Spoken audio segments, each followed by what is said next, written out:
നമുക്ക് ക്ഷമ വെച്ച് പെട്ടെന്ന് തന്നെ ഒരു ജ്യൂസ് റെഡിയാക്കി എടുത്താലോ. അപ്പം നമുക്ക് ആദ്യം സ്കിന്നൊക്കെ ഒന്ന് റിമൂവ് ചെയ്യാം. അപ്പം ഞാൻ സ്കിന്നൊക്കെ റിമൂവ് ചെയ്ത് കൊടുത്തിട്ടുണ്ട്. ഇനി നമുക്കൊന്ന് കട്ട് ചെയ്ത് കൊടുക്കാം.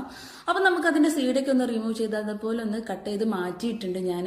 ഇനി നമുക്ക് വേണ്ട 2 പാക്കറ്റ് പാലാണ്. ഞാൻ മിൽമ പാലാണ് യൂസ് ചെയ്യുന്നത്. ഒരു മിക്സിയുടെ ജാർ എടുത്തത് ആ പീസൊക്കെ അതിലോട്ടിട്ട് കുറച്ച് പാല് ആഡ് ചെയ്ത് കൊടുക്കുക. ഞാനൊരു പാക്കറ്റിൻ്റെ പകുതി ഭാഗമാണ് ആഡ് ചെയ്ത് കൊടുത്തിട്ടുള്ളത്. അത് നന്നായി ബ്ലെൻഡ് ചെയ്തത് അതുപോലെ ചെയ്തെടുത്തിട്ടുണ്ട്. നല്ലവണ്ണം അരഞ്ഞു കിട്ടാൻ വേണ്ടിയിട്ടാണ് ഞാൻ കുറച്ച് പാല് ആഡ് ചെയ്ത് ക്ഷമാം അരച്ചെടുത്തിട്ടുള്ളത്.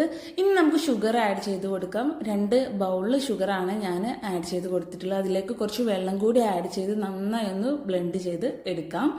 അപ്പോൾ ഈ ഒരു മിക്സ് നമുക്ക് ജ്യൂസിലോട്ട് ആഡ് ചെയ്ത് കൊടുക്കാം. ഇനി ഗ്ലാസ്സിലോട്ട് കുറച്ച് ഐസ് ക്യൂബ്സും പിന്നെ നമുക്ക് ജ്യൂസും കൂടി ഒന്ന് സെർവ് ചെയ്യാം. ഭയങ്കര ടേസ്റ്റാണ് കേട്ടോ.